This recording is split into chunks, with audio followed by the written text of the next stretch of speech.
Let's go.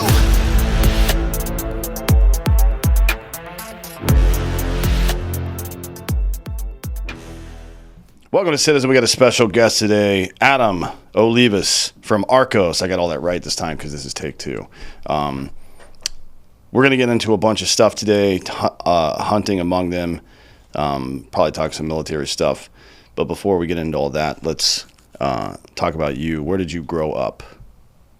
Born and raised in Southern California, a little town called Temple City, close to Pasadena. Got out of there as fast as I could. So I did childhood there and then 15 years in Virginia Beach. Now I live in Idaho. Why Idaho? Because I've been everywhere and there's no place like it. Simple answer. Yeah. Been to all 50 states at least a couple times apiece and over 70 countries. And there's just no other place that I'd rather live than right where I am. Eagle, Idaho. Can't beat it. What's unique about it? People actually hold the door open for a woman walking into a store. They see somebody struggling with something, they'll stop and help them. You notice one of your neighbors having trouble with something in the yard, you walk over and you offer to help. It's just standard stuff like that. People don't walk by trash in their own neighborhood. Just general human decency that seems to be scarce just about everywhere else. Why do you think it's scarce everywhere else? Oh, you're gonna have to give a different reason for a different geography. I travel a lot, obviously, so. Just in general, I just think that people care less now than they used to, especially about their community at large. So, and you gotta search pretty far and wide to find people that care like Idahoans do about what they've got. It's kind of gets into the political thing, You compare conservatives versus progressives. Mm-hmm. The Democrat Republican kind of balance there, or the difference. The way I look at it is like progressives, Democrats, they always want to advance and like get to the next thing. Like, how do we become more whatever our extremity is today? How do we get more of that? How do we press the envelope a little bit further? Whereas conservatives look at it and say, hey, what we've got here is pretty damn good. Mm-hmm. We worked hard to get to where we are. Let's try and keep this the way that it is for a while. Yeah, that's the way I see the difference. Conservatives like to, per the definition, be conservative and preserve what we've built, whereas progressives just constantly want to destroy it or put it to the test and see what they can screw up about it. Sure. Yeah. I noticed that you said progressive and not liberal, which is good. That means you're probably not a smooth-brained dullard, because liberal in the classical sense means somebody that respects individual liberty, essentially, right? Certainly we've butt-fucked that word all to hell and back. It's conservative versus liberal is probably one of the more meaningless debates going on right now. It's just the two hot button words that people use. They don't actually mean anything anymore, because I wonder since we brought it up from your perspective, you're in Idaho right now. There seems to be very little functional difference between the people who call themselves conservatives in D.C. and the people who call themselves liberals in D.C. or progressives or whatever. Certainly they differ on some of the finer points, but when it comes to stealing your money, they're both on the same side. When it comes to sending that money to foreign countries, typically both on the same side.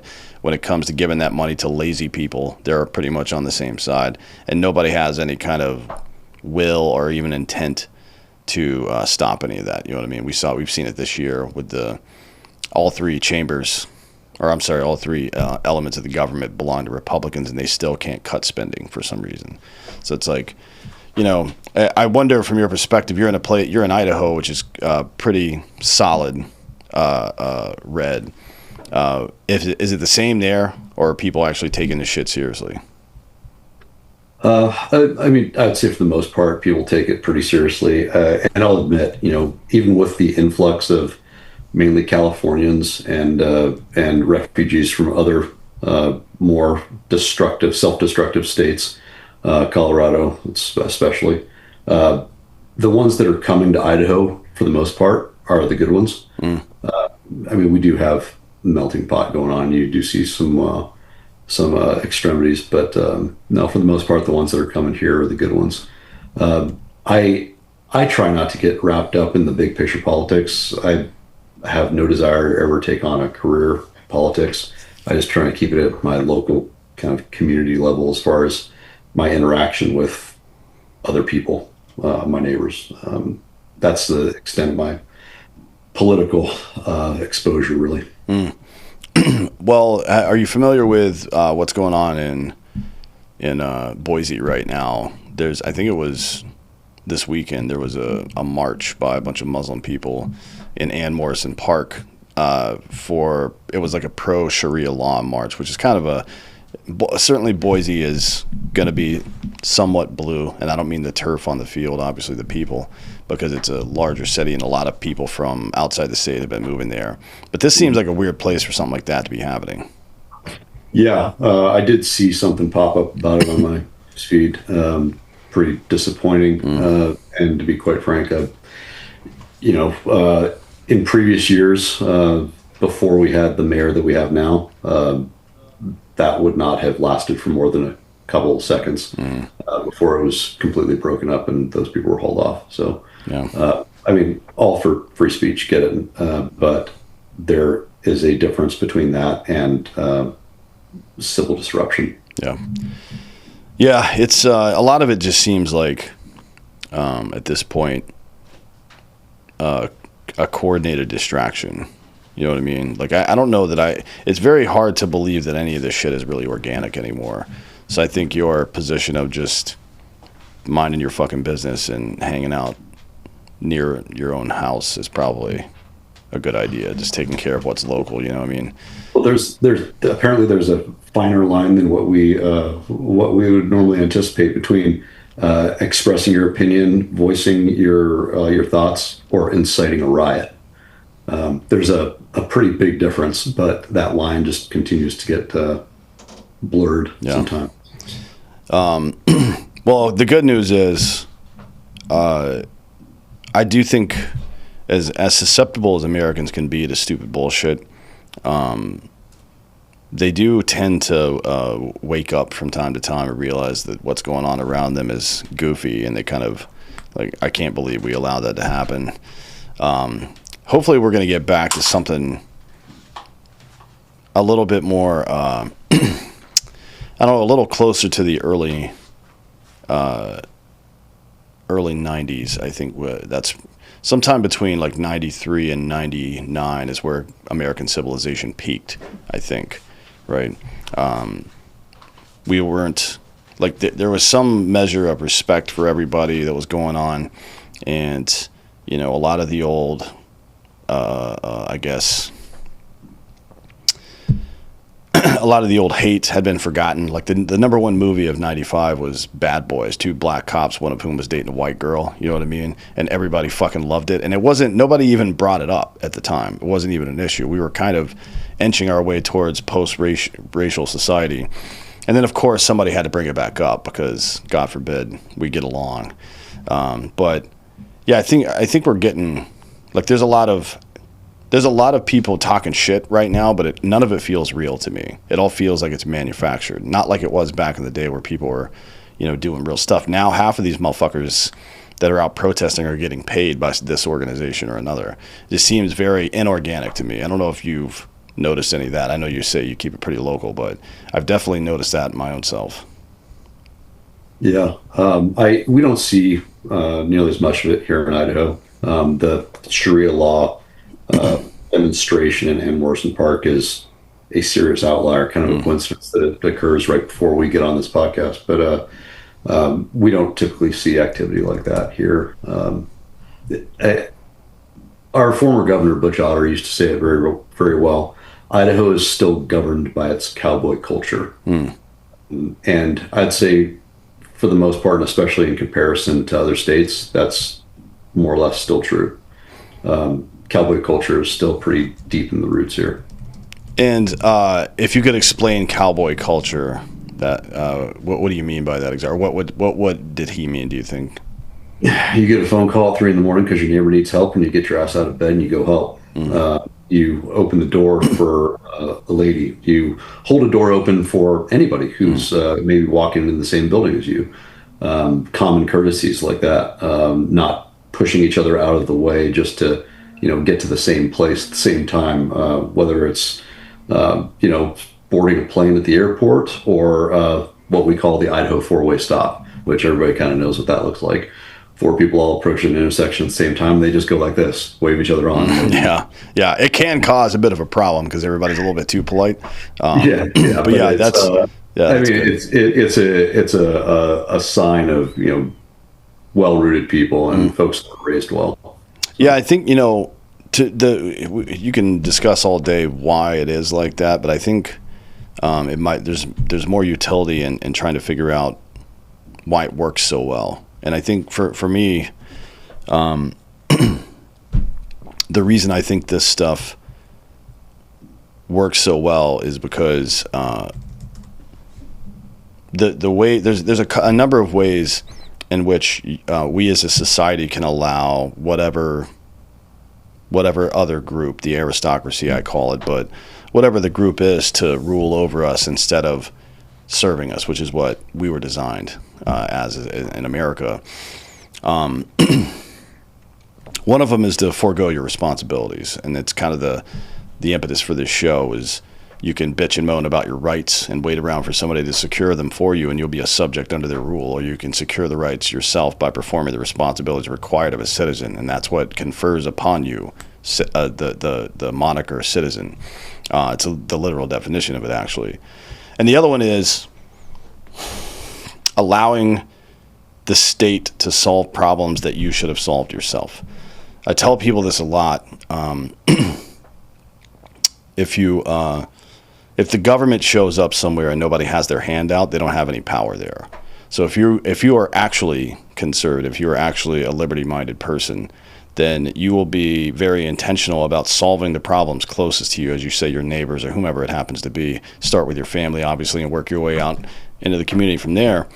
And that is the real insulation from government interference, is solving problems before those assholes show up. And it has the added benefit of lessening the distance between you and your neighbor. Like maybe your neighbor has completely different political views or economic views than you do. If you let CNN or Fox News tell you what that person believes, instead of just going to ask them and talk to them and try to find some common ground on it, then one, you're a fucking asshole. And two, you're going to get an extremely distorted version of what that person actually believes. And now someone has divided you, and there's only one reason to do that. If you're intent on dividing somebody, it's because you're trying to conquer them. That's where the phrase comes from.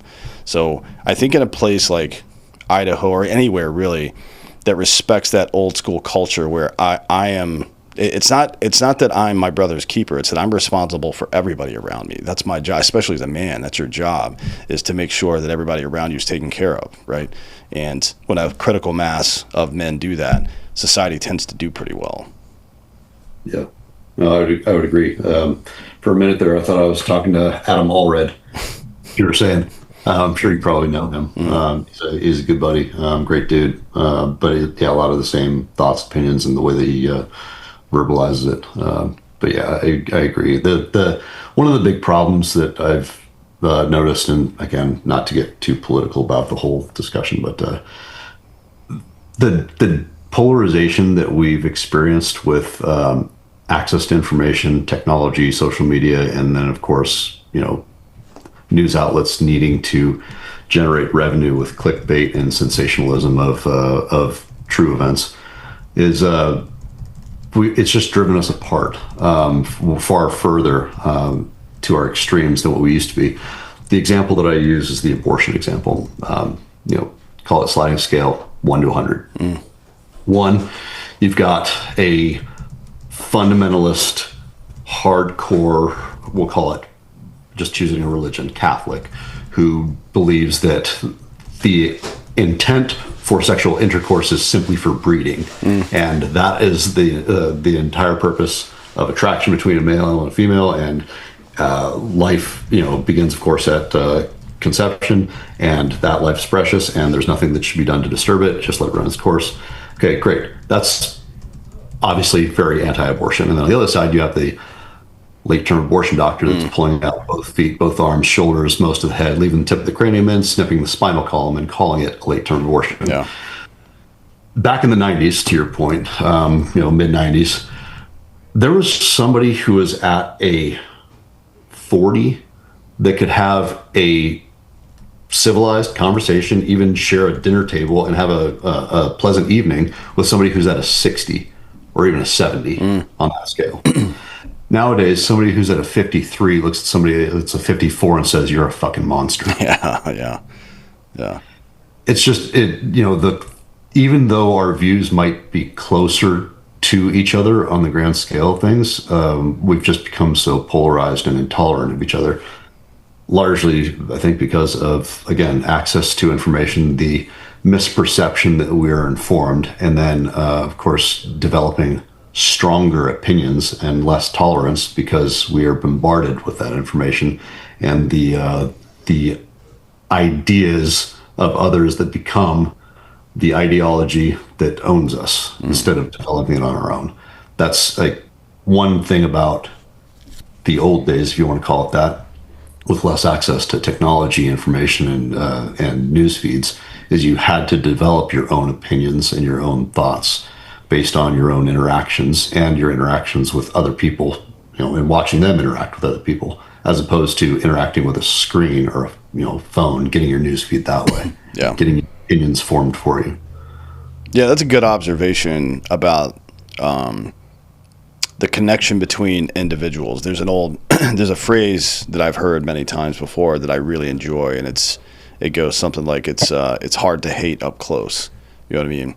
And the reason is because it's uncomfortable, right? Like, we are social creatures, and we want, I wouldn't say we want each other's acceptance so much, but we do crave each other's presence to some degree. And having some kind of awkward buffer between us is intrinsically uncomfortable. So we go out of our way to try to find resolution for that. Usually, most people are more or less agreeable. So one example I've been talking about a lot lately, and it's the two hottest political issues over the last 40 years. One's abortion. You talked about that. The other one is healthcare, in my opinion, right? This idea, like, so you'll talk to you'll talk to, let's say, somebody that calls themselves progressive, and they'll say something to the effect of, "I think we should have free healthcare," and your brain starts to cannibalize itself because that's a ridiculous statement, right? It's like, what do you mean free? Who the fuck is what's free?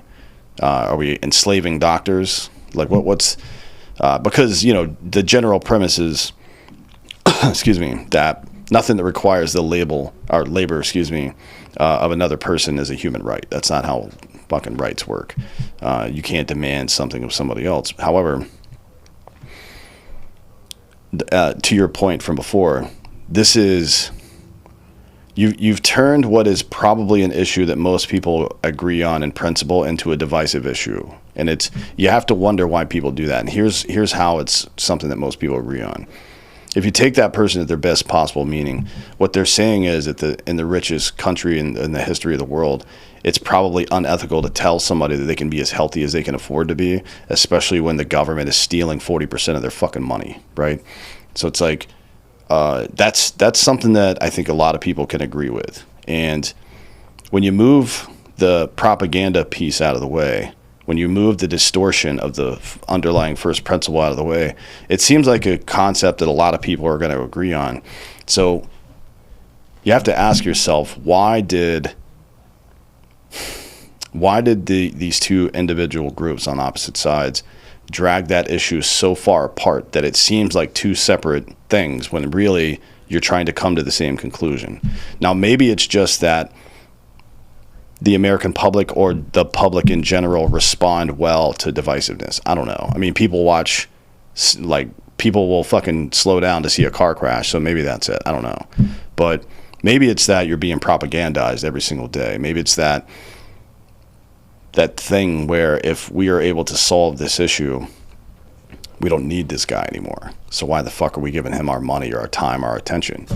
I think that's something that people should kind of look into.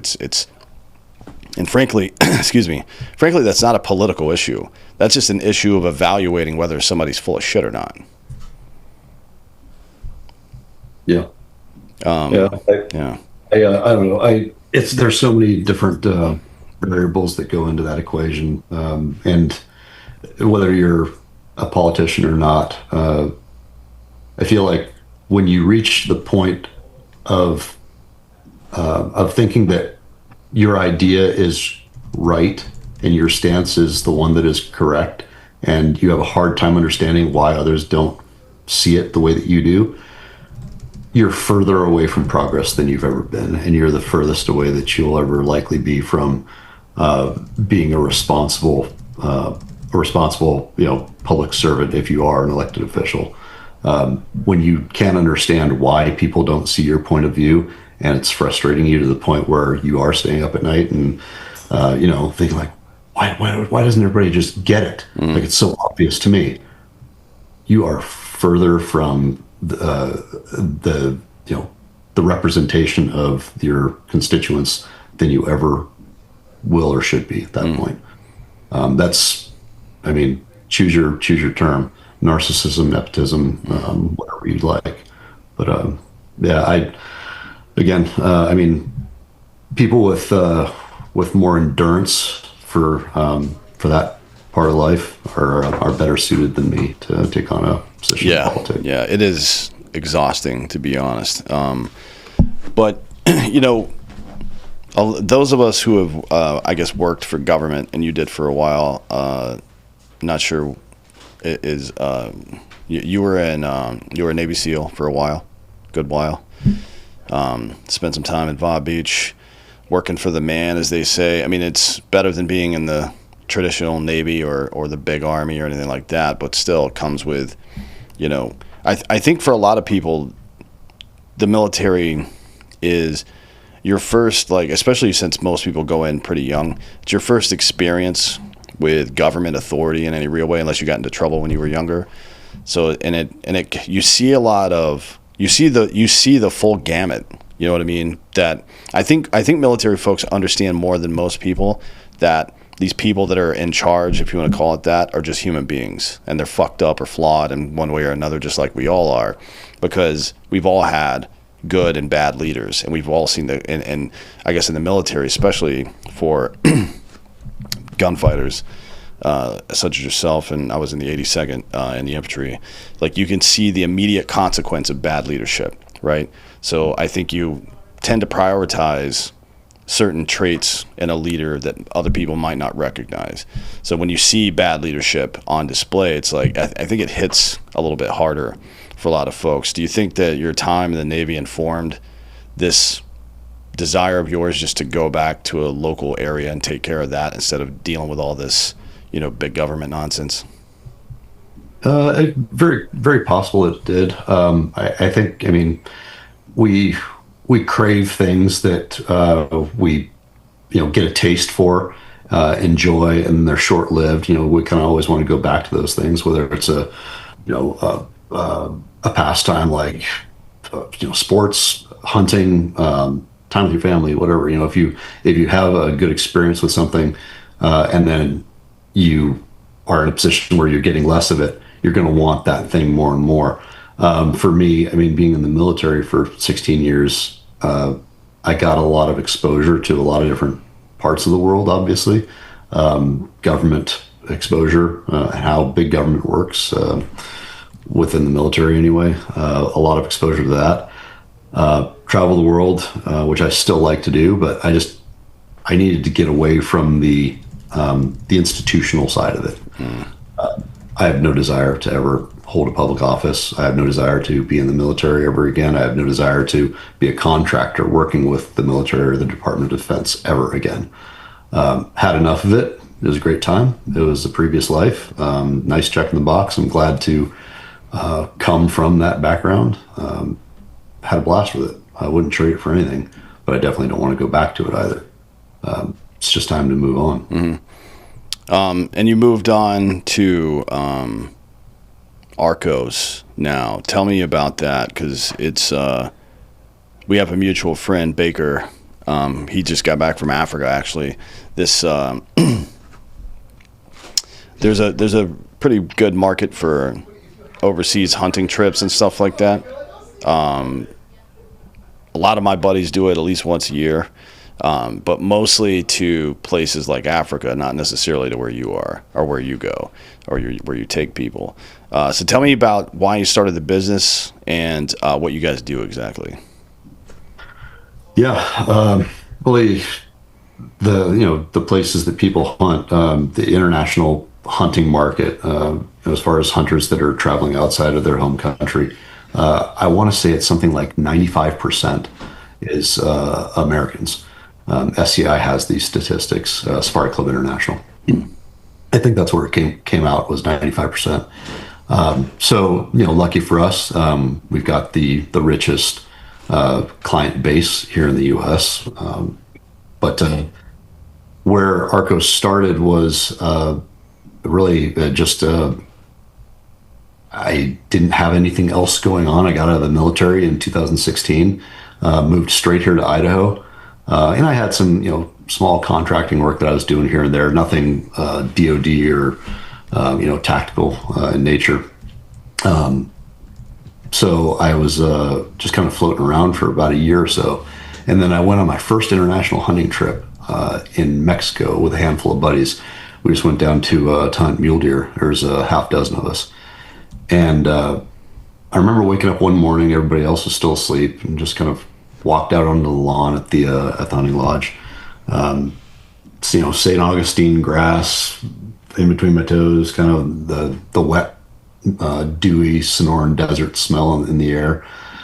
And I picked up my phone and I called my boss. He was the CEO of the Italian company that I was working for at the time, building materials deal. I called him and I said, "Hey, Dino, yeah, I quit." That was it. And we talked for another minute or so. I just said, "Yeah, I'm done." It was a contracting gig that I had with that company. But I just called it there, and I just kind of told myself, well, I'm going to go ahead and make a business out of this. International hunting. So I didn't hunt a ton when I was a kid. My dad and I went a handful of times, and then I went with some friends a few times with their fathers. But it wasn't a huge part of my childhood. And then in the military, I got some more exposure to it, just as I was traveling throughout the states. And then when I got out, it just it hit big. So I thoroughly enjoyed it, and at that point I told myself, all right, for a while now I've tried the whole transition from military directly into, call it, corporate America, or a completely unrelated career, and I just got bored out of my mind.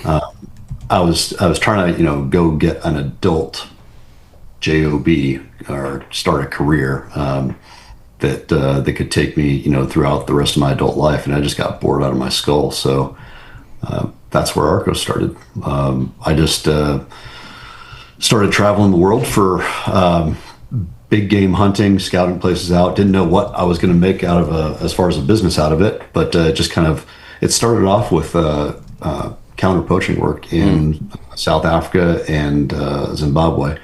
Most people call it anti-poaching, but just like anti-terrorism. Anti-terrorism is, the TSA. It's not counterterrorism. Counterterrorism is Tier 1 Special Operations Forces and the like.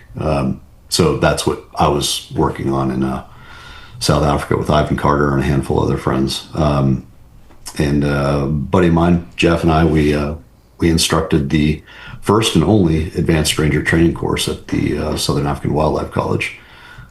So bringing some of our tactical backgrounds. He was an SF guy in the Army during the war as well. But bringing some of those tactics to help park rangers in Kruger National Park, to help them not only track but also engage effectively poachers, mainly elephant and rhino poachers. So spent a lot of time in Africa for a couple years, but it was all bouncing all over. South America, obviously Canada, all that. Quite a bit in Africa, Asia. And then when COVID hit, Prior to COVID, was already kind of gravitating toward Asia, just because biggest sheep and goats in the world are over there, and it's real mountain hunting. You got to do it when you're young. You know, Recording stopped. You can save Africa for when you're in your 70s. But the hunting style in Asia is certainly more of a young man's game and more my kind of adventure. So when COVID took hold of the world, that was a bit of the catalyst where I'd already realized, you know, the most inefficient hunting market on the planet was certainly Asia. It was a complete disaster. And, you know, in an inefficient market, that's where the widest spreads are and the most room for improvement. So that's where I focused. And ever since COVID, we have been exclusively Asia. Bring that to today. We're the only outfitter for Asia in the United States. Anybody else who would sell you a hunt, you know, in the U.S. for an Asian hunt is a booking agent or a broker. Control their own areas. They don't have any equity, any real stake in the businesses overseas, and we do. We operate in 8 countries: Kazakhstan, Kyrgyzstan, Tajikistan, Pakistan, Uzbekistan, Mongolia, Turkey, and Russia. And every one of those outfitting is a little bit different, takes a bit of a different shape. The ones where we kind of have, I'd say, the most control, and it's more like the North American hunting model would be Tajikistan and Kyrgyzstan mainly. And then, yeah, we're very active in Mongolia, Russia, and Pakistan as well. But outfitting's a bit different in those places. A lot of community areas, especially in Pakistan. Pakistan's a real big market for us. We do a considerable amount of work there. But it's community areas, so anybody can go hunt there, and every tag is an auction tag. So it gets very competitive. But yeah, that's a bit of it in a nutshell. What's I'm sure this varies by the country. You listed a number of them, but what are the species that are hunting there mostly? Or is there is it certainly it's stuff that's not here. I'm sure there's different types of ruminant animal like there are anywhere that people like to hunt, but what's specifically over there hunting? The vast majority of what we hunt, like I said, sheep and goats, Ovis and Capra. The big animals that the Central Asia is known for, Marco Polo is one of the big ones. Marco Polo argali. Definitely one of the bigger ones that most people are familiar with. That's in Kyrgyzstan and Tajikistan. And basically the highlights of it, it's the widest sheep in the world, especially the ones in... you said widest? Widest. Like it has the biggest shoulder, whatever the fuck it's called. Widest spread. Yeah, widest spread. Wide. Okay. Exactly. Huh. And Size difference. In Kyrgyzstan, SCI and GSCO classify it as Humargali, though it's genetically identical. Ovis Amon Poli. The ones in Tajikistan are, on average, 5 to 6 inches longer, single horn length longer. Damn. So yeah. Why is that? Is there some reason for that? They don't get fucked with as much, or was it? No. It's just it's geography, habitat, just the way that they've separated over the course of time. They're also hunted at higher elevation in Tajikistan. For most hunters, their Marco Polo hunt in Tajikistan is going to be their highest altitude hunt that they'll ever have in their lives. Most of our hunters harvest their Marco Polo between 15 and 16,500 feet. Damn. That's crazy. What's the, is this, excuse me, is this more of a, like a trophy hunt kind of situation, or is there a process for processing the meat and bringing it back? No, you can't bring any of the meat back. The only meat you can really bring back from hunting international is out of Canada or Mexico. You can bring about 40 pounds back. Shit, even Mexico right now is tough because the processed cattle right now are shut down because of some bullshit. I don't even know what it is. Yeah, it's rough. So this is primarily for trophy hunters and I guess maybe not even trophy hunters, but experience hunters as well. You know, people that just want to go do something cool somewhere else. What's the is there a process for bringing the rack back or anything, or mounting the head or anything? Yeah. So, export, import. There are some species that are exportable. Most of the ones that we hunt are exportable. And then you, of course, want to make sure that it's importable to the United States. But yeah, all of our Marco Polo out of Tajikistan and Kyrgyzstan, they're exportable and they are importable to the United States. It's a pretty lengthy permit process that we got to go through with U.S. Fish and Wildlife. But yeah, we land trophies. The only trophies we have left from last season, I think we've got 7 or 8 more coming back from Kyrgyzstan that are due to ship this week. So that'll close out our season from last year as far as trophies. Is the season overlap with the U.S. season or at all, or how's that work? Yeah, it's all Northern Hemisphere, so same hunting seasons as we have here. We have hunters in the field right now in Russia. Actually, one of our guys, Scott, he's out of Elko, Nevada. Scott just took a stomper of a snow sheep in Kamchatka. For example, I mean, you can see it on our website or our social media. The snow sheep that I took last year, great one. I mean, people love it. The picture gets us a ton of attention.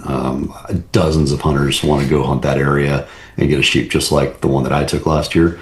That one scored 143. And it's a great ram. Scott just took one. They're still in the field, so we got this via sat phone call. 174. Oh my God.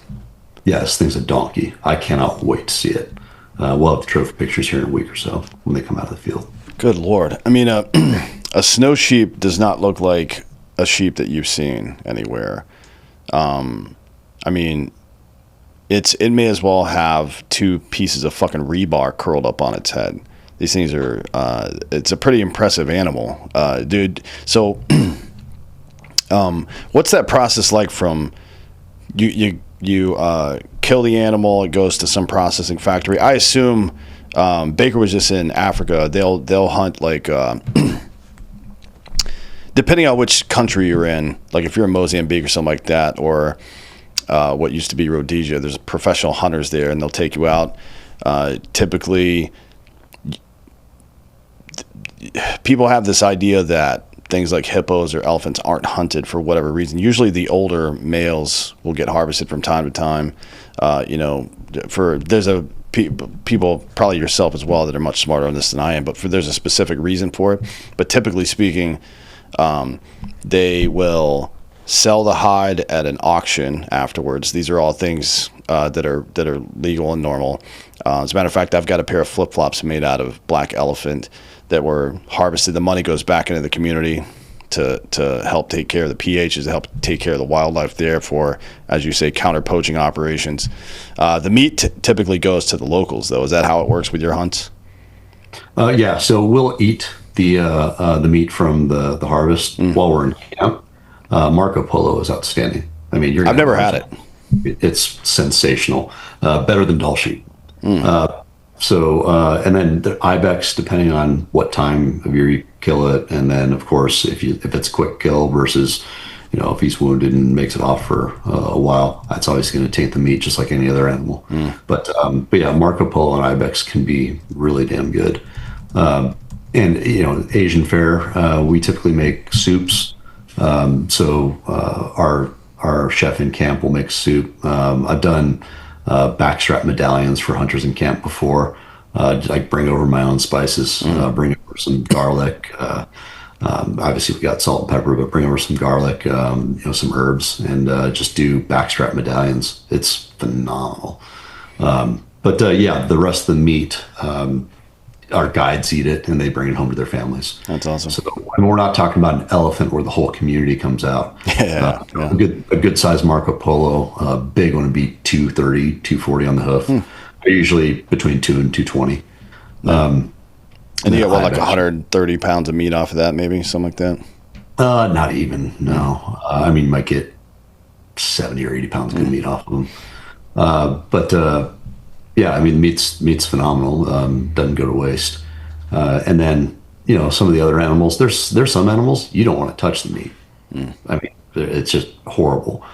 There's still a great case for hunting it, though. I mean, the moment that you put value on the lives of those animals, of course, they're protected. This is a lengthy conservation discussion that we don't need to get into on this podcast. But yeah, I mean, it's all the areas that we hunt. There is a well-established conservation model that's in practice, and we work to supplement that with our own, of course, our hunters, and adding value that they bring when they come to hunt there. But also we have reintroduction projects that we implement in the different concessions that we hunt in, if it's needed, or if we can, if the animal's just been hunted out over the course of decades or even centuries. There are some areas in Pakistan right now that there are some animals that are indigenous to those areas but haven't been around for quite some time, and we're reintroducing them. So, yeah. Yeah, that's one of the things that gets overlooked about these hunts, and to some degree understandable, because there are plenty of assholes that are out there doing weird shit. But hunters that go to these places, whether it's Africa or Asia, will often find animals that are snared and release them. They run off poachers. They reinvest capital into the community for these conservation projects, like you're talking about, reintroducing species that have been run out for one reason or another. That's a much more common thing than it is for some, I don't know, some like slapdick to go do some, I guess, unethical stuff. Like, yeah, people don't spend $30, $40, $50, $100,000 to go on a hunt and go do dumb shit for the most part. Usually these are people that take it seriously. It's part of the culture to make sure that the next generation that comes by is going to have the same opportunity that you did to enjoy this stuff. Yeah, that's mainly the responsibility of the outfitters and the local community members that are going to be there far beyond this one guy coming to hunt one time. Yeah. And it's our job to make sure that what we're doing is value add and not just depleting the resources as we operate there. Right. Do you guys hunt? I'm curious about a lot of this stuff. Are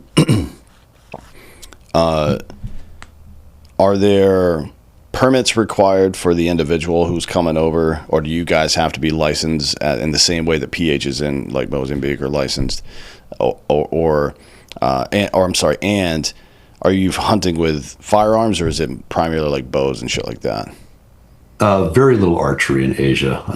I mean, this is not like, sitting in your deer stand in Pennsylvania during the rut. It's not like that at all. I can't imagine hunting with a bow in the mountains too much, especially. That might be tough.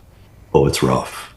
Yeah, it's real rough. And you're not going to get the opportunities that you would in Africa or anywhere else. I mean, there's all different types of hunting, and I'm also a right tool for the job kind of guy, and a right method for the environment and the species kind of guy.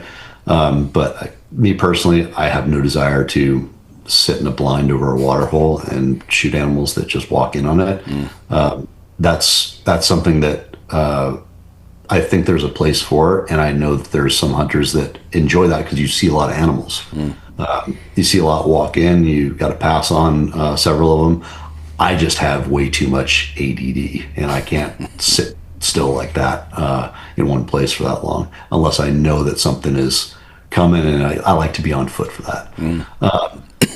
So I guess the answer to your question there about tags is every country is a little bit different.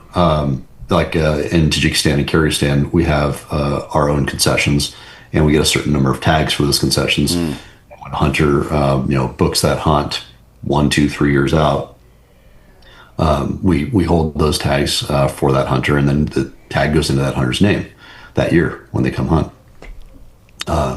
In the case of Pakistan, Mongolia, Turkey, everything is auction, and we go to the auction. We try to get the tags. Most of the time, we get them, and then the tag gets put in the hunter's name before they come hunt. And how much do you guys work with the State Department? Just to stay Sure. up to date on. I mean, is it just normal for a U.S. citizen to travel in and out of Pakistan? I mean, keep in mind, there are places in Spain and France that are category 3 for Oh travel, yeah, yeah. which means strongly reconsider your travel. Yeah. Category 4, like Russia, they say do not travel. We've got guys in Russia right now having a ball. Again, I cannot wait to see those trophy pictures. Of Russia's Scott's. a big place. I mean, it's not all fucking Moscow. Huge. Russia's huge. Well, not only that, but I mean, again, the clickbait in our news. We see in the news drones in Moscow, and everybody thinks MQ-9 Reaper with a dozen Hellfires, Yeah. they barely avoided thousands of civilian casualties. It's some kid with not even a DJI Mavic Pro. That, of course, anytime there's that kind of drone flight around an airport, they got to shut down the airport. But our news outlets here in the United States have to sensationalize it, and we've been programmed to demonize Russia over the last several decades. So anything we hear, we just make it into the worst news possible. Great, you get some clicks, and you made your revenue for the day as whatever your news company is. Yeah. You're doing your job. You're making revenue off of grabbing eyeballs. But as far as working with the State Department, no, we don't liaise with the State Department at all, and they want absolutely nothing to do with keeping us more informed than what's on the website anyway. I mean, you can look down at Jalisco in Mexico, where Guadalajara, Tequila are. There's a boatload of Category 3 areas. I think the entire area of Jalisco is it's either Category 2 or Category 3. So I mean, I get it. I mean, the State Department's got to keep citizens and broad scope informed. I mean, what I say to our hunters, there's not a single place that I will put you on a hunt that is more dangerous than taking your wife to dinner in downtown Denver. Yeah. Now that's a shithole. Yeah, it is. Denver is an absolute shithole. It was pretty nice in like 2012. It's pretty nice. Now it's a complete shithole. So on that note, what's a typical day look like on one of the hunts? I mean, early rise. I'm sure it depends on what you're hunting and where, but what's a typical day in one of these places look like? Are you staying in a lodge somewhere and then hiking out for the day to hunt and then coming back? Or are you out in the woods or the mountains for a couple of days? Totally dependent on the hunt and the time of year. I'll use Kyrgyzstan as an example because Kyrgyzstan, it shifts a good bit throughout the season. Our first Marco Polo hunters this year will go in late September, and those guys are probably going to spike out for a few nights. The animals will be a bit further spread away from the lodge. Everything's horseback in Kyrgyzstan. The horses do 95% of the work. So, you load up everything in your saddle panniers and your backpack and, load up for a nice long ride, hop on the horses, go find some sheep, and then, spike out nearby them and probably make your attack in the morning. Early season, like September, I'd say a Marco Polo and Ibex combo. We plan for 7 days of hunting. They'll probably spend 3 nights spiked out, 3, maybe 4. Whereas you go later season and say some of our hunters that are going late November, they're not going to spike out. They'll hunt from the lodge pretty much every day, almost certainly. Yeah. The animals will be in more accessible areas more than likely, and spiking out can get obviously more treacherous that time of year. It varies based on geography and dates. What about requirements for the hunters? Like, how do you choose? Just because somebody's got the money to afford something doesn't mean they have the right to be there. So it's like, what's that process like for selecting the hunters? Like, for example, I'm guessing you don't want some giant fat bastard who's not able to make the trip, stay out for a couple of days, and then pack his way back. Obviously, for his sake and for yours. You don't want to, I mean, that's liability you're taking on. I'm sure there's some process for this. For us, there is. Not for every outfitter or booking agent. A lot of guys will just take whatever hunters will come their way and are willing to pay. We, I love that you asked this question because this one's very important to me. I will flat out tell a hunter and I will intentionally smoke them out on a first call to see if me speaking this way to them offends them. I'll flat out tell them I have no desire to take some old, fat, wealthy hunter with a big checkbook and wants to just pay for a pile of horn to be laid at his feet. Zero desire. Our hunters, I want killers. I want guys that are going to take responsibility for their hunt and they've got accountability on the mountain. They understand that it's on them to close. My guides, their job is to get the hunter in the area, identify where good animals are, good trophies are, get the hunter close, but it's the hunter's job to close. It's the hunter's job to select exactly which animal he wants. You know, horn profiles vary quite a bit, especially with sheep and with ibex as well. Some guys want one that's really wide. Some guys want one that dips real low below the chin. Other guys just want mass. Another guy might just want total score. And some guys don't really care. They just want the interaction and they want to fall in love with that animal before they pull the trigger. That's what I recommend to all of our hunters. You don't want to care what the tape says. First off, you've been getting lied to for the last couple decades about what the trophy pictures you see online and on social media. You've been getting lied to about what their measurements are. They have intimate knowledge of that, but you don't want to care what the tape says. Yeah, we all want to hunt large, mature animals. Of course, I'm no different. But I want a hunter that's going to work hard for it, knows what he's doing on the mountain. He's there to enjoy himself, and you know, his attitude, his mood, his mindset is what's going to make the hunt. We're going to over deliver. That's just table stakes for us. We have a phrase that we use within Arcos: improvement is continuous. I don't care if we have a banner year like we did last year. I mean, last year we didn't harvest a single Marco Polo in Kyrgyzstan that was under 50 inches. No other outfitter can say that. And that's not because our areas produce such better trophy quality. Yeah, we do have very good areas for sure, but that's largely a testament to our guides and our hunters. First off, our guides get paid more than any other guides in the country by a long shot. They're highly incentivized to perform and be discerning when it comes to trophy selection. And two, we don't get shitbag hunters. The hunters that we attract, and this has been over the course of years, you know, the things that I just said to you, that has percolated throughout the hunting industry. And when a hunter comes to us, he's usually already prepped. He's heard from several people, hey, this is what it's like to hunt with Arcos. This is what they're looking for. This is how they treat you. And he already more or less knows that he's a good fit for us. Usually, if the guy's just a dickhead, a rich, old dickhead, he's not going to come find us. I will refer them directly to a competitor if they call me. And I've done that several times. So, no, we want good dudes and women. We have quite a few female hunters that come with us. This is a good one. We have a 13-year-old girl this year going to hunt Marco Polo.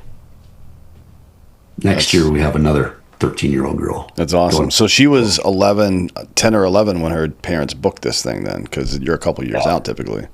Yeah. That's pretty dope. I like that. On that line, what is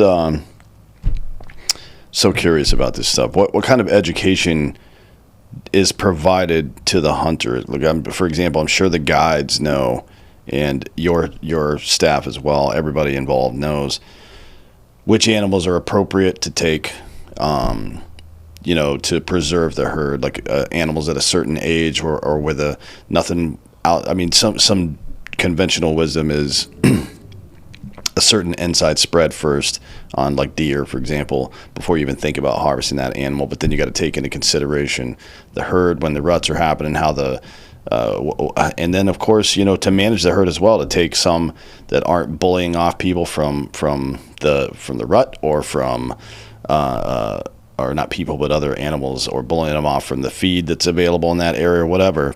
And then of course you got to balance that with the trophy itself, giving the hunter a good experience and making sure that they're enjoying themselves, because that's what it's really all about too. It's like, how much of that information gets disseminated down to the hunter. You know what I mean? Because I think just from my perspective, from the things that I've done, given those, like, that institutional knowledge to this dude, it finds its way into the community now, and people know not to do stupid shit, or they get a greater respect for what's happening out there. And it's not just about having a head on my wall. It's about, like, hey, I went over there and I had a great time, but I also contributed to the future in some way. You know what I mean? Yeah, and we make a point to educate our hunters significantly before they go over. We over communicate quite a bit. Make sure that they understand what the guidance that our guides have, what's driving them. Of course, it's the hunter's choice what they want to harvest within reasonable means, or within reasonable parameters. Like at Tajikistan, for example, we're not supposed to shoot rams under 8 years old. We try to go for 9 plus, 9, 10, 11. Very rarely will we see a 12-year-old ram. But that's the age range that we like to go for. Almost all of our trophies each year are 9, 10, or 11 years old. And within that range, that's going to give you the larger trophies, of course. You're going to go for the biggest, oldest animal. That's what the tag allocation for Tajikistan is made for. It's made for trophy hunting tags. Any other wildlife management is done, under advisement of the government and under their governance. If there needs to be a culling for, disease management or whatever else, that's different. That's not the trophy hunting industry. The trophy hunting industry, government decides based on surveys and all of their biologists' research and data. Okay, this is how many tags we should hunt this year. Boom. Does that change from year to year pretty frequently? I know it does for the herd managers, whatever they happen to call them in the host state. Like you said, if there's some kind of disease going around or some bullshit like that. But for you guys, for trophies, is there a pretty wide disparity between the tags this year and next year, or is it pretty much consistent most of the time? It's pretty consistent. There's some variance here and there, and again, a lot of it comes down to the information that the government receives from survey data. Yeah, it'd be great if somebody, I don't know how big of a sports fan you are, but a couple years ago, F1 racing was kind of going the same direction as NASCAR, which is to say nobody gave a fuck anymore. And then Netflix does this documentary, not about the races themselves, but about all the periphery, the personalities, the mechanics, the companies that are involved, the physics behind it. I mean, everything, right? And all of a sudden, F1 signs this 10-year deal with Vegas to have a race there every year, and they built the city around it for a couple of weeks every year, and then they did it in a couple of other cities as well. And it's starting to, here in Austin at COTA as well, it's starting to blow up again. And then Netflix followed up with one on golf. That was hyper successful in driving new people to golf. And there have been people in the industry who have done stuff, Meat Eater, like Ranella's done plenty of stuff like that in the past. And most of the people that don't know about the hunting shows you've seen on TV specifically, this doesn't apply to Steve's show, but most of them were paying the channels to put their information on there, which is kind of fucked up. But it seems like a good idea for somebody to do a documentary on this that really has people that are in the industry explain what's happening about herd management and all this other stuff that's going on, because it kind of gets a bad rap, and mostly from people that don't know what the fuck they're talking about. Have you met Robbie Kroger? I don't think so, no. Okay, that's somebody you need to talk to. Robbie does probably the best job of that, bridging the gap between knowledge and exposure to comfort and familiarity with folks that aren't heavily engaged in the hunting industry or aren't part of it, but making them feel more comfortable with it. I'll link you guys up. Yeah, I don't know him. I've seen him on, I think it was on Andy Stump's show a couple months ago, maybe. I think I've seen him around. I think maybe he did some stuff with somebody else too that I know, but I've never met him. Yeah, that would be a good one. I'm really interested in something like that because he's somebody that you should have here on the show. Yeah, for sure. I would love that. Just like people need to get educated about what's actually going on over there and back here, right? Because there's a lot of stupid shit that goes on. And I guess it's the same as anything else when government gets involved. People that have no idea what they're talking about start making decisions like reintroducing predator animals in Washington and fucking and Colorado, and then making it illegal to hunt them. And it's like, you guys should not in any way be involved in this process. People that are soft-hand politicians should not be making decisions when it comes to wildlife management. That is out of fucking control. And there's going to be consequences. There's already consequences to it. There's already been consequences to it. I don't know. So one of my really good friends is Derek Wolf. I don't know if you guys know each other or not. He's a former defensive end for the Broncos when they won the Super Bowl in 2015. Big hunter. If you ever saw that giant dude with the fucking Viking braids that killed a mountain lion with his bare hands holding it up, that's Derek. He's a fucking lunatic, but I didn't know much about what was going on in Denver and the Pacific Northwest with some of these decisions that were being made by politicians about this stuff. And he started telling me about it. I'm like, what the fuck is going on up there? Why are these people even involved in this? Yeah, that's far outside of my scope of knowledge. But in agreement with you. I mean, people who opine on how to manage wildlife but don't step outside of their urban terrarium and want to rule from high because their heartbeat gets a vote. I don't see any logic behind it either, and there's no accountability on their ends either. They just want to make sure that people aren't doing mean things to animals, and especially with my work in Africa, of course, I run into a lot of those. There's the generally accepted term that's not overly polarizing is we just call them anti-hunters. They don't like hunting. And the biggest difference that I've observed between anti-hunters and hunting conservationists is anti-hunters are concerned with saving the animal. Hunter conservationists are concerned with conservation of the species. Big difference. Big difference, yeah. Okay, do I want to save this one? Oh my God, let's make sure that this, George or Fred, whatever you want to call him, Cecil, let's make sure that he isn't harmed by humans. Or do you care more about the species, the entire herd? Well beyond herd, but the herd species, the entire population in a particular geography or globally. That's the big difference. Their opinions, their actions, the anti-hunters, just is so much more narrow than a hunter conservationists. Yes, there is quite a bit of happiness and pleasure attached to trophy hunting and just hunting in general. Even just meat hunting. Yeah, we like it. We enjoy it. It's part of the reason why we do it. But also, hunters, not all, but many of us, go quite a bit deeper into understanding the value that brings. I know it can be counterintuitive to some. That's where the difficulty in the conversation is. But you're a well-managed herd. The data is in. We know what that does. If you really want to look at what it means for health of a herd or the health of wildlife in general, measure Kenya versus South Africa. Yeah. Start in 1970 and then measure it to today. and there's all your answers. Yeah.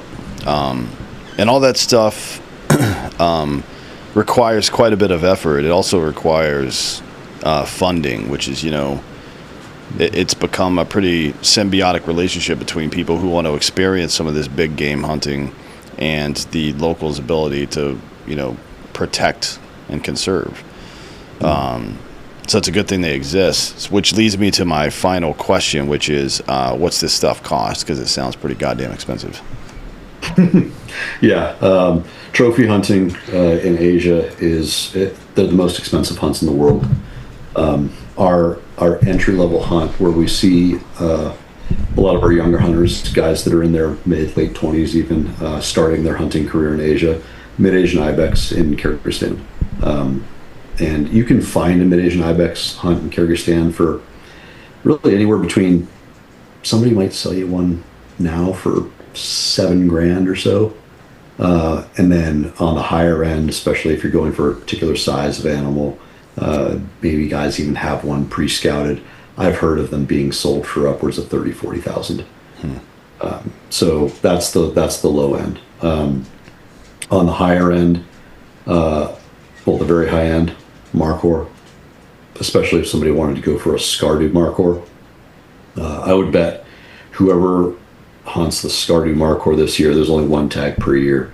Whoever hunts that animal this year, likely to pay somewhere in the range of $400,000 to $500,000. Holy shit! Yeah. Well, I mean, I guess if you got it, Yeah. It's part of that's driven by the exclusivity of it. Sure. There's heavy competition. Part of that's driven by the premium that whoever the outfitter is puts on it, plus their outfitting costs, and then competition at the auction. It's an auction tag. Yeah. So and there's only one a year, you said. Yeah, there's one Skardu Markhor hunted every year. It's going back and forth right now. They're trying to decide whether they do it every other year or one each year. Jury's still out on that one. What is it? What's the full population size of Skardu Markhor? Yeah, they're only in Pakistan, right? Yeah, it's only in Pakistan. I've got the survey data here somewhere on my desk, but I want to say for Skardu, it's less than a store. A store, I want to say, is at, well, I want to say it's about close to 6,000. Oh, wow. Yeah, a store's got a pretty healthy population. Skardu is going to be a bit under that, probably a couple thousand. Again, I've got the data here. I just have to look at it. And then you got Kashmir. Kashmir, I want to say, has got 6,000 or 8,000. Yeah. What's the difference between a Skardu and a Kashmir? If I recall, is like the Kashmir has kind of wavy but straighter antlers, and then there's a Skardu's got more of like a loop. I don't know what the words are you use to describe that shit, but they're. So Skardu was just reclassified as its own subspecies 2 years ago. So GSCO runs those species reclassifications, and there's a number of criteria that they go by. Geographic separation, characteristic differences, genetic differences. There's a laundry list that goes into it. There is an obvious considerable difference between Skardu and a store. Skardu used to be just under a store Markhor. Now, if you ask Dr. Zakir, the chief conservator in Gilgit-Baltistan, he'll say that, and this is widely believed. I hate to say that there's enough scientific data to prove it, but the belief is that a store Markhor is actually the subspecies, and it's a product of the Skardu and the Kashmir breeding over time, interbreeding over time, and what came out of it was a store. Reasonable, looking at a horn profile especially, but yeah, the Kashmir is a bit more bladed curl, and the Astor doesn't have as much curl to it. It's got one or two usually good sized curls in it. And the Skardu more comes out like a palm and then sweeps back, and in a lot of pictures you wouldn't even see it sweep back because the tips go to the rear, and if the camera's shooting straight, you don't really see the tips. I have to look into that. It's interesting when they decide to reclassify something, because there's got to be like a significant DNA difference too, I believe. Yes. I think it's like maybe 3% or something like that. It's something. It's not. It doesn't sound that big in your head. I can't remember what the numbers are, but there's like different effects of the animal also that have to be kind of different. It's very interesting. The fact that somebody even keeps track of that shit is kind of wild. Oh, you'd be surprised at how large the market is. What do you mean by that? I'll hit the classification side with probably the easiest example, and then I'll go into the market size. The Spanish Ibex. Currently, there are 4 subclassifications of Spanish Ibex. You've got the Befete, you've got the Ronda, the Southeastern, and the Gredos. So those 4 subspecies, all 4 of them are very, very different in appearance. They don't look anything like each other. Horn profiles, mainly. They're very different. They have significant geographic separation. There are enough characteristics to them that GSCOs classify them as completely separate subspecies. SCI as well. Genetically, they are identical. Same animal. When it gets imported in the United States, it is under the same classification as the next one. But as far as the market, there is a considerably large international hunting market for Ovis and Capra species. I'm surprised there aren't more organizations like GSCO that focus solely on Ovis and Capra. You've got Wild Sheep Foundation, GSCO, SCI, and those are really the big 3 that have significant involvement in the international Ovis and Capra hunting market, as far as a large organizational perspective. Well, yeah, that is just tiptoeing into the weeds, because I know it goes way deeper. We don't have time for any of that shit today. But it is all fascinating to me, as is the industry itself, and being able to, I think there's been a pretty decent effort over the past, let's say 5 to 8 years, to get people, especially here in the States, back into hunting for meat, in particular, but also kind of to educate on the conservation side. So that's all good. Relying on Brazil for the bulk of your protein is not a good idea, in my opinion. Yeah, no kidding. What do I know? But tell everybody where they can find you and your outfit and everything, in case they want to engage with this stuff, and then all your social media too, so they can see some of the trophies, because there's some pretty cool shit on here. Yeah, all of it's just easily accessible by our website, or if you type in Arcos into your Instagram.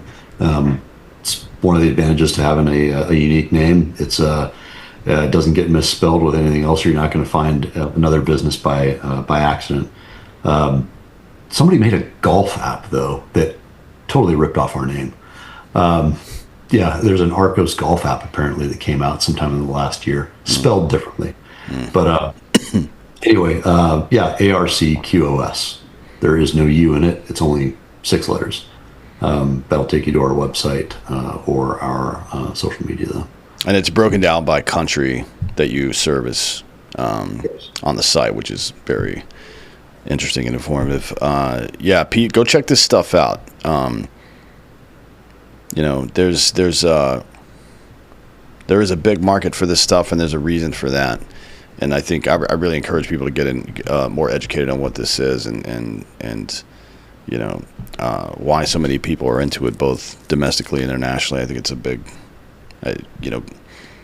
when people say go touch grass, they're kind of being, flippant about it, but there is something about being connected to nature that makes you, I don't even know what you would call it, more content, a better person, probably, right? The farther we get away from nature, the farther we get away from our true nature as human beings. So this is a good thing, and appreciate you guys for doing it. I'd love consuming the content myself. I've never been on one of these big game international hunts, but one of these days I'll get some time to do it. Thanks for coming today. I really appreciate your time. Yeah, thanks for having me. Yeah, Appreciate it. we'll link up again soon. And thank you all for listening. This has been Citizen.